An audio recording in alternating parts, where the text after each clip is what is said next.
오늘은 차 품목에 해당되는 기본적인 이론과 그와 관련된 계산 문제를 풀어보도록 하겠습니다. 먼저 밭작물에 해당되는 차의 경우에는 1과목 부분을 보면 보험기간, 보험가입금액, 보험료, 그리고 보험금을 볼 수가 있고요. 그리고 인수 관련돼서 표준수확량, 평년수확량, 과거수확량, 조사수확량에 대한 기본적인 개념과 산식을 보고요. 이 과목에 해당되는 부분들 중에 수확량 관련해서 조사 적기, 그 다음에 표본구간을 산정해서 각 표본구간의 면적을 조사하는 방법, 그리고 표본구간별 수확량 조사하는 방법, 그리고 표본구간 수확량 합계 산정하는 방법들에 대해서 기본적인 이론을 정립하고 관련된 계산 문제를 풀어보도록 하겠습니다. 먼저 보험기간의 경우에는 차의 경우에는 수확감소보험금만 있습니다. 경작불능보장이나 수익감소보장에 대한 내용들은 없고 수확감소보장만 있다는 거. 그래서 보면 계약체결 24시부터 해차 수확 종료 시점, 그리고 5월 10일을 초과할 수 없습니다.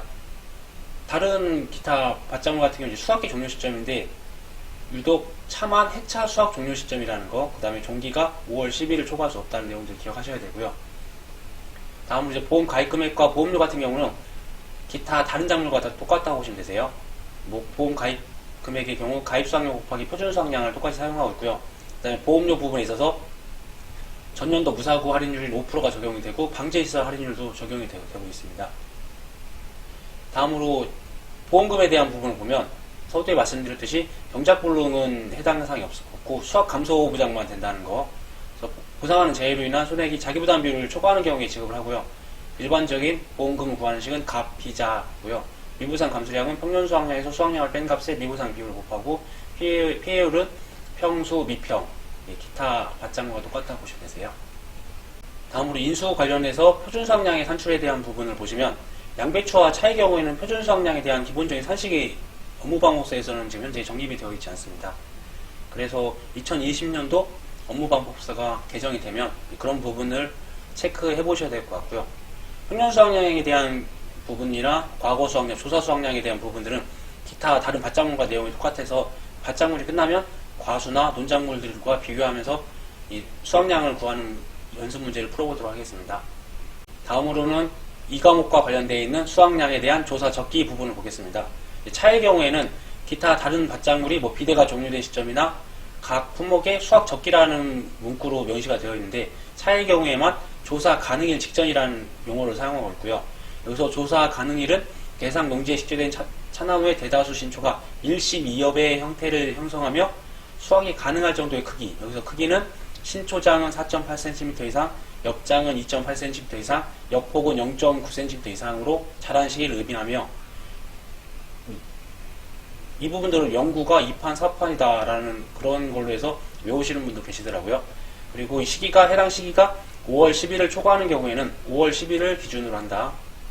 다음으로 이제 표본구간 면적조사 방법의 경우에는 다른 기타 작물들은 일항 길이와 일항 폭을 조사하는 데 반면에 차는 규격의 태를 사용합니다. 이 규격의 태는 0.04제곱미터가 되고요. 표본구간별 수확량 조사 방법을 보시면 차의 경우에는 좀 전에 그 규격의 태가 0.04제곱미터였잖아요. 그러니까 20cm 곱하기 20cm를 곱하면 이게 0.04제곱센티미터가 됩니다. 그래서 내용을 보시면 표본구간 중 두 곳, 한 곳이 아니라 두 곳에 20cm, 20cm 태를 두고 태 내에 수확이 완료된 새싹의 수를 세고 남아있는 모든 새싹 1심 2엽을 따서 개수를 세고 무게를 조사한다. 먼저 이제 태를 사용하는 거는 이제 차만 해당 사항이 되고요. 그리고 이 새싹의 수를 세는 부분들과 같이 개수를 세는 부분은 옥수수의 상중하되는 옥수수를 구분하여 그 개수를 세는 것처럼 어떠한 작물의 수를 세는 건 옥수수와 차만 해당된다고 보시면 되세요. 다음으로 표본구간 수확량 합계 산정 방법을 보시면 차의 경우에는 표본구간별로 수확한 새싹 무게에 표본구간별로 수확한 새싹 무게를 수확한 새싹수로 나눈 값에 기수확 새싹수와 기수확 지수를 곱한 값을 더하여 산정한다. 그러니까 지금 왼쪽의 부분들은 이번에 수확한 새싹이고요. 오른쪽 부분은 기수확, 예전에 수확한 새싹에 대한 정의라고 보시면 되세요. 참고로 기수확 지수는 기수확 비율, 즉 기수확 새싹수를 전체 새싹수의 따라 산출한다는 내용이 있습니다. 이제 이런 부분들은 산식으로 보시면 좀 이해가 더 편하실 것 같으세요. 그리고 이 시험의 특징의 경우에는 어떤 조건을 주고 그 조건에 맞는 계산 문제를 풀거나 아니면 빈칸을 주고 가로넣기 또는 단답형의 문제 또는 어떠한 부분들에 대해서 서술형으로 쓰시오라는 그런 부분들이 있습니다. 그 서술형으로 쓰는 부분들 중에 가장 애로사항이 있는 것들 중에 하나가 어떤 계산식을 그걸 말로써 쓰는데 어떻게 써야 될지 어디부터 이렇게 써야 되는지 그런 부분들이 이제 헷갈리거나 이제 혼란스러운 부분이 있고, 그리고 문제에서 면접조사 방법을 묻는 건지 수학력 조사 방법을 묻는 건지에 대해서 막상 시험에 갔었을 때 헷갈리거나 아니면 실수하는 경우가 종종 있었던 것 같습니다. 그래서 조사 적기를 볼 때 그런 가로넣기의 부분들 1심 2업, 신초장 4.8cm, 옆장 2.8cm, 옆폭 0.9cm, 그 다음에 시기가 5월 10일인 거, 그 다음에 면적조사 방법에서는 규격의 태를 사용한다는 내용들, 그래서 0.04제곱미터고, 표본 구간의 수학량 조사 방법은 두 곳, 즉 가로 세로 20cm, 20cm 되는 거를 곱하면 0.04태가 되는 거잖아요. 근데 그걸 두 개가 필요하고요. 그래서 1심 2업을 따서 개수를 세고 무게를 조사한다는 부분들. 그리고 이제 밑에 보면 표본 구간 수학량 합계 산정 방법 같은 경우도 보면 표본 구간별 수학한 새싹 무게, 이쪽은 새싹 무게고 오른쪽은 이제 기존에 수학했던 새싹 무게에 대한 계산식을 서술을 해 놓은 내용이라고 보시면 되세요.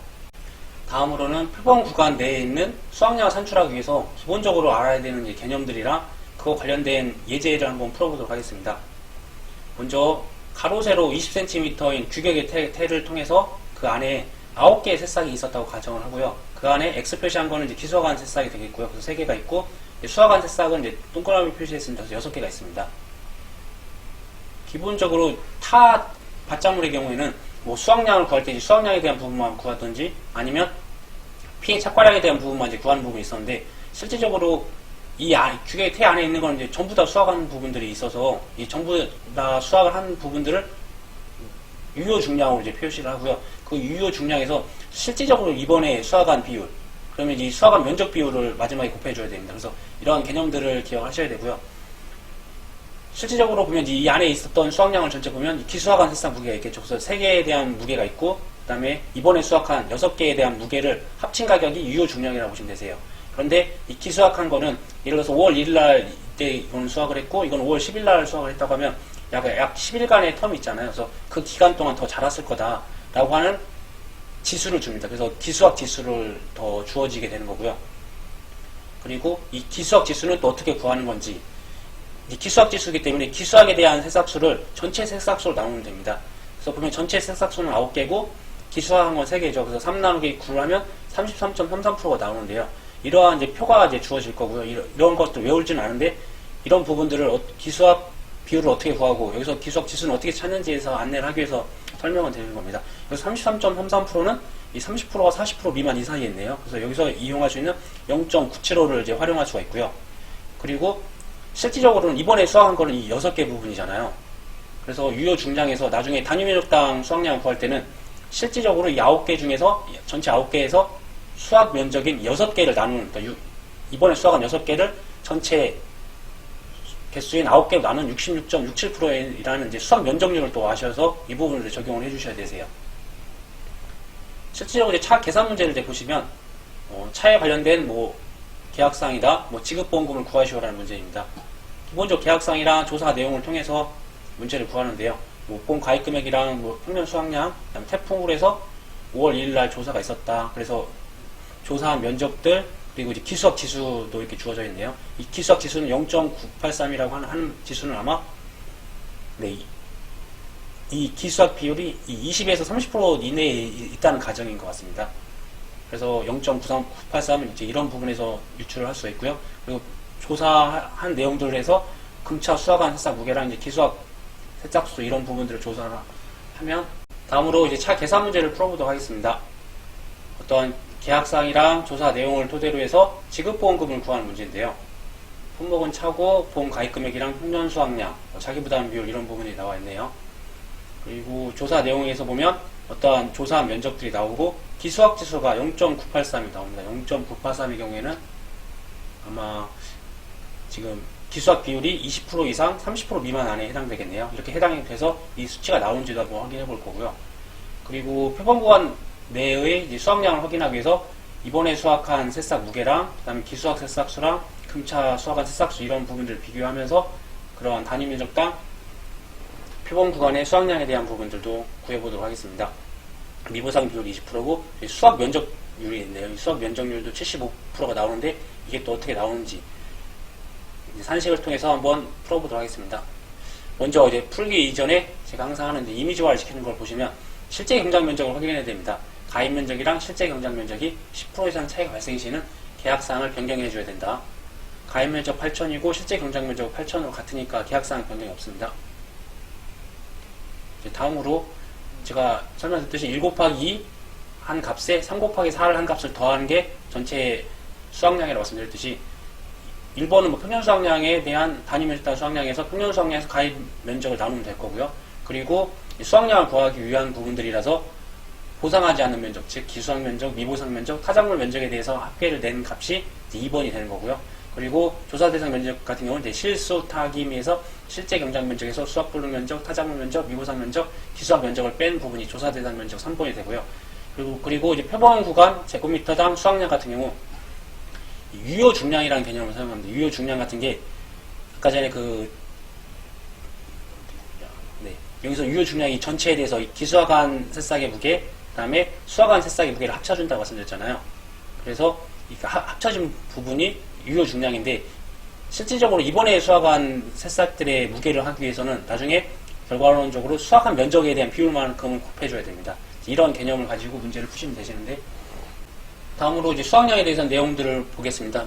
가장 먼저 구해야 될 게 1번이 단위 면적당 평년 수확량이잖아요. 그래서 평년 수확량인 2,000에서 가입 면적인 8,000을 나눠주면 0.25kg 나오고 두 번째로는 이제 보상하지 않는 면적. 여기서 기수학 타작물 미보상 면적이게 되겠죠. 그래서 500이랑 2,500을 더한 값인 2,500제곱미터가 되고 다음으로 세 번째로 조사 대상 면적을 구해야 되는데 실수 타기비에서 8,000에서 500을 빼고 2,000을 빼고 500을 빼면 5,000제곱미터가 나옵니다. 그리고 마지막으로 이제 중요한 4번에 표본 구간에 대한 유효 중량을 합계를 구하기 위해서는 실질적으로 이 표본 구간에 있어서 기수학한 새싹의 무게 더하기 이 수학한 새싹 무게를 더한다고 했잖아요. 그리고 나중에 단위 면적당 할 때 실질적으로 수학한 면적 비율을 곱해줌으로써 이제 X된 부분이 없어지는 거죠.